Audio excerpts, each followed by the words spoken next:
Hi guys, so this is going to be my 14-week pregnancy update, and I've tried a new background. I think this is going to be my vlogging spot. I have 8 open windows in front of me, even though the day is kind of gloomy, so it's not like a ton of light, but it's a lot better than last week's update. So let me know what you guys think of this setup. Sorry about my voice. I am not feeling too good, so my voice sounds horrible. Also, yes, I do have the same shirt on. My plan was to have I was going to order this specific shirt that I really liked. It was pregnancy related. I don't want to give it away because I might still do it. I've just been so busy. I haven't ordered it, and I want it to come in because I kind of want you guys to see me growing in that same shirt. So I will only wear it for the vlog. So it's only once a week and I will wash it. So, but I want, like, when I show you guys my belly, I want you guys to be able to see my progression and how the shirt ends up fitting at the end, from the end to the beginning. So that was kind of my plan, and how the shirt is set up is kind of perfect for that. So, but since I don't have that shirt yet, I figured I would just wear this one, which is just an old one from Phoenix. I bought when I was pregnant with Phoenix. It says bun in the oven. I will just wear this one for now, so you kind of could see the growth in this shirt until I get that one, which hopefully by next week I will have at least ordered it. So let me get right into this. So this is my 14-week update. I just turned 14 weeks, so therefore let me know if I'm doing this wrong. I had this whole discussion with my husband even when I was pregnant with Phoenix, and just writing down updates. I just turned 14 weeks, so therefore I'm updating you guys on this past week, which is my 14th week, correct? Because when you're 14 weeks and 1 day, that is the start of your 15th week. So me and my husband were back and forth on that, but I'm pretty sure that's the way it goes. At least that's how I'm going to do it. Because when I was 1 week pregnant, let's say I updated you guys, I was updating you guys on my first week because I just completed it. So I don't know. Anyway, let me just get right into it. Again, I'm so sorry for my voice. Hopefully next week it'll be better. So I have quite a few things to update. Some are probably the same, but some are a little different. So my boobs have definitely been hurting a lot, and that has been from the beginning. I don't think I said that in my last update, but they have been hurting from the beginning. Very early on, they were just so tender and sore, and Phoenix has this thing where he just like pulls on my shirt and kind of like, you know, like grazes them when he's playing, and oh my god, does it hurt. And some days it hurts a lot more than others. I hate that part. I'm definitely not looking forward to it. Let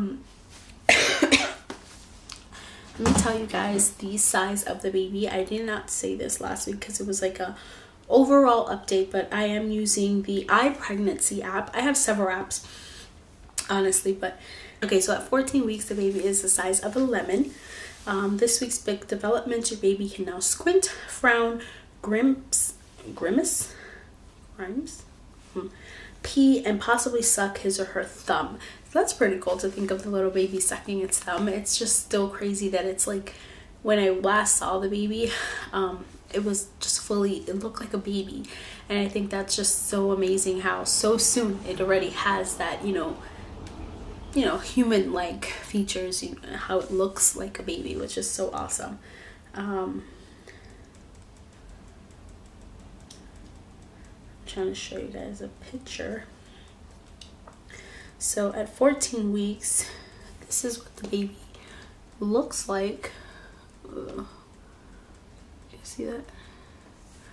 So that's pretty cool, to think that I have a little thing like that in my belly. It doesn't say how much it weighs in this particular app, but if you guys are wondering, I use several different apps. The iPregnancy app I like because it tells you all, like, you know, like 14 weeks, and then it'll say 3 1/4 months. It says first trimester, second trimester, and it has like a bar, and it says that in like 26 weeks remaining until your due date. Your third trimester starts on April 9th.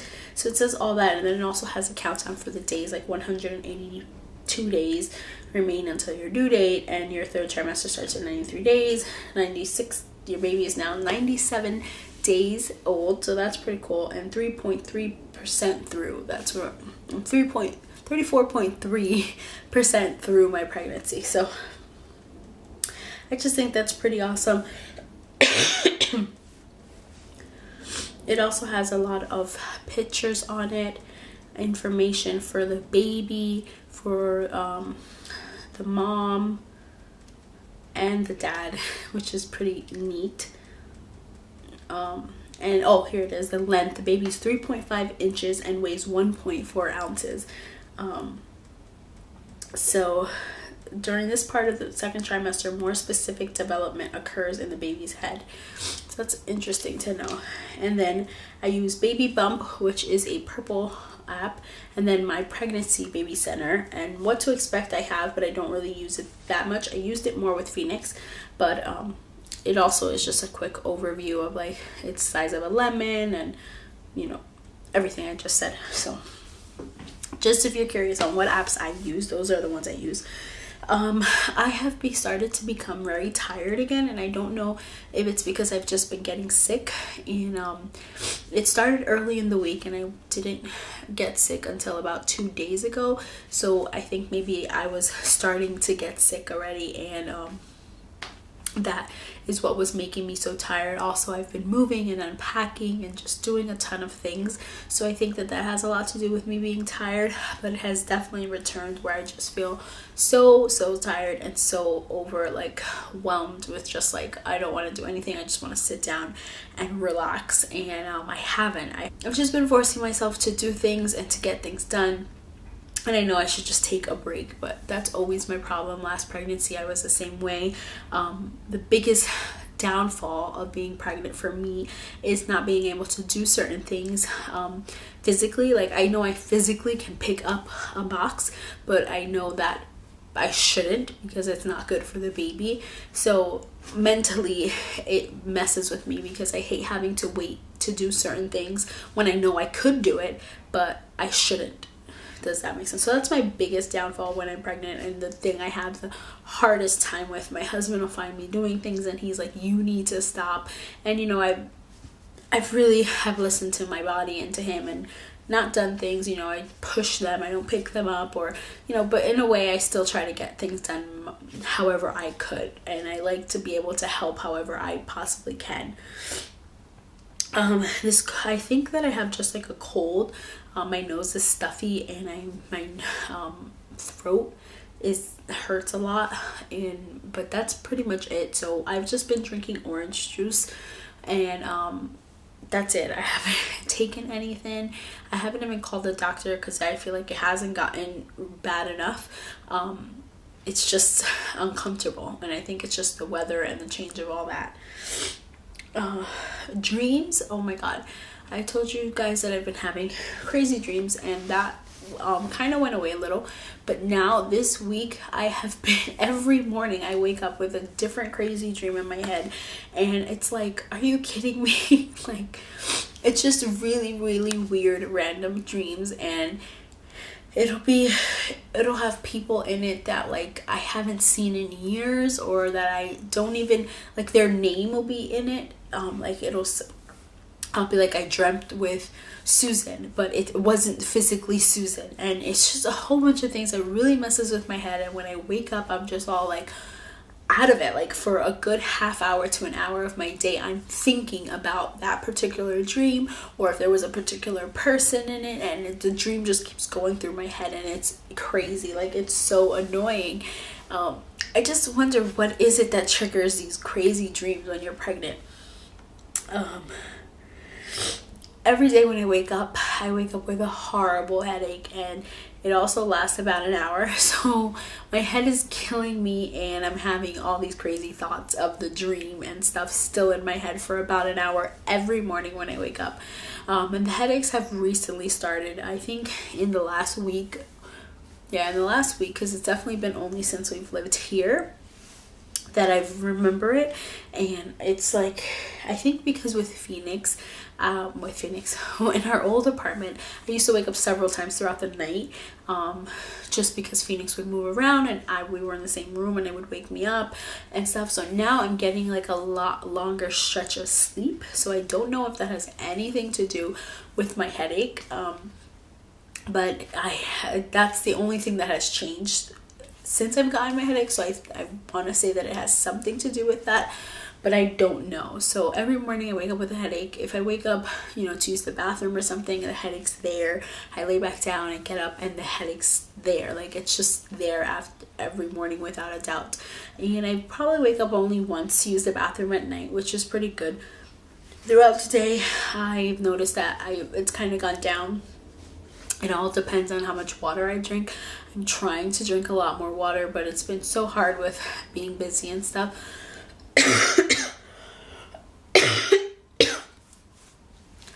With being busy and stuff, it's been hard to really get the intake of water that I need, but I know I really need to focus on it. Another thing I wanted to just touch on was that I am possibly going to have a Vbac. If anybody has been following me from the beginning, that I had a C-section with Phoenix that I was not happy with. It was very, very difficult recovery. Not only recovery, but it was a very difficult procedure for me. And I will link down below my birth story with Phoenix, because I did say that. I did make a video on that. And for me personally, it was very tough. So I do not want to just schedule the C-section and go for it again if I don't have to. The great part was that I was kind of nervous to say this to my doctor, because I just felt like he was going to just shut it down right away. So I was kind of just waiting till he brought up a C-section, and then I was going to ask him. My second visit, he wasn't in, so his partner was there, and it was a female. So I was a bit nervous. I'm not too big on female doctors. I like gynecology wise, so I've always chose male doctors, because I feel like women doctors, the ones I've experienced, have always been a lot rougher. But that was just my personal experience. So anyway, she was so nice. She brought up a Vbac before I did. She asked about what my previous birth was, and I told her 37 weeks I was induced. I didn't open up and whatever. And she said that I qualify for a Vbac. So I was so excited about that, because I thought I wouldn't qualify, one, because I just had a baby only 16 months ago. So I thought, from what I heard, it had to be 2 years plus. So by the time I have Phoenix, it will be almost 2 years, but I don't know if that's how it went, if that's how they did it. So when she mentioned that, I got really excited, because I didn't have to bring it up. And she said, let's just go with the flow. Let's see how your pregnancy goes. If there's no complications, if everything goes as planned and nice and smooth, we'll see. And we'll let you go as long as, they can, and see if I grow naturally. She said, because last time I was probably induced way too soon, and my body just wasn't ready to give birth. I was only 37 weeks. She said, it's not like I was 40 plus weeks. It's not like I was 40 plus weeks and then didn't progress. So she said there's still a possibility that at the end there might be a C-section, but she doesn't want to just have one planned, like from the beginning, like, okay, well, you're having a C-section. No, she says there's a lot of possibility that you can have a Vbac. So I was so excited about that. Since then I haven't seen her again. I've just seen my doctor, but I'm going to ask for her, just because my doctor hasn't mentioned anything. All he has mentioned was, oh, you had a C-section before, who did it? Me, okay, blah blah blah. Like, he hasn't really mentioned it, so I haven't brought it up either. I figured I'm just too early, but it's good to have in my mind that it's possible, and if it doesn't happen that way, I'm okay. My major reason for not wanting another repeated C-section is because I do have Phoenix now, and my recovery, wasn't horrible. My husband was home with me the whole time, which I'm sure this time he will be too, but I have Phoenix now. Phoenix is very attached to me, and I want to be able to do with him as well. There is going to be a new baby, and then me not being able to do for him, I think it's just going to be a lot. If I have to do it, I will, but I don't want to just have it planned from now. So that's kind of my plan. I hope it goes through. I hope at least if they let me go into 30 weeks and then induce me and see, maybe this time it'll work. And if it doesn't, it's all in God's hands. There's nothing I can do about it, but I really hope that I do get my Vbac. My husband, he's not so crazy about it because he says that it's just a lot of dangerous things that he's read. So fingers crossed and everything goes as planned and I can have a Vbac, and that would just make everything so perfect, even though I'm totally scared on pushing and that aspect of it. But I think after having a C-section and going through that, I feel like how bad could it be in comparison? And you just have to deal with it. I just think they're both hard to do, a C-section and a Vbac, a C-section and a vaginal birth. I just think a recovery is easier in a sense when you have a vaginal birth. Let me show you guys the belly shot, even though I'm not so crazy about these. So here is my 14-week baby bump. So thank you guys so much for watching my pregnancy update. I will see you guys next week. Subscribe to my channel if you haven't already, and I will see you guys in my next video. Bye.